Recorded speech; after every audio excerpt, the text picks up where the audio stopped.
হেই viewers, আপনারা কিন্তু জানেন বগুড়ার বিখ্যাত দই এবং মিষ্টি এখন বরিশালেই পাওয়া যাচ্ছে। আচ্ছা, এই বগুড়ার মিষ্টি এবং দইয়ের এত এত প্রমোশন আমি কেন করি? তাদের কি দোকান চলে না? এই প্রশ্নটা তো অনেকের মাথায় আসতে পারে। তবে এটার উত্তর দেওয়ার আগে আমি বলে দিতে চাই, যারা এখানে রেগুলার গিয়েছেন তারা কিন্তু অবশ্যই জানেন অনেক অনেক সময় তাদের মালও থাকে না, কারণ তারা বগুড়া থেকে ডিরেক্ট আনে, যার জন্য মালামাল শেষ হয়ে যায়।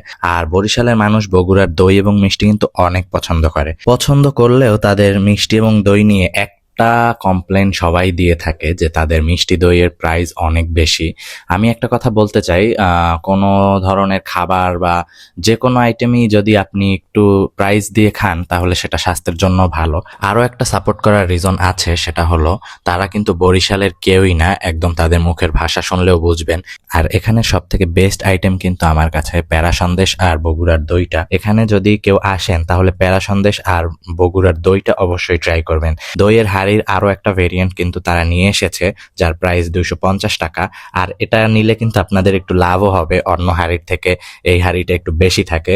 আর অথেন্টিক গাওয়া ঘিও কিন্তু আপনারা এখানে পেয়ে যাবেন, যার মূল্য হলো 250 গ্রামের 500 টাকা। তো এখনো আপনারা যারা এই বগুড়ার দই এবং মিষ্টির দোকানে ভিজিট করেন নাই, তারা এখনই চলে আসতে পারেন। এটার লোকেশন হলো হাতেম আলী কলেজ চৌমাথা, পূবালী ব্যাংকের নিচেই একদম ভিতরে ঢুকলেই তাদের দোকানটা আপনারা পেয়ে যাবেন। তো বগুড়ার দই এবং মিষ্টি যারা এখনো ট্রাই করেন নাই তারা কিন্তু ট্রাই করবেন। আর সবাই আমার জন্য দোয়া করবেন, পেজে লাইক করে ফলো করে রাখবেন। আসসালামু আলাইকুম।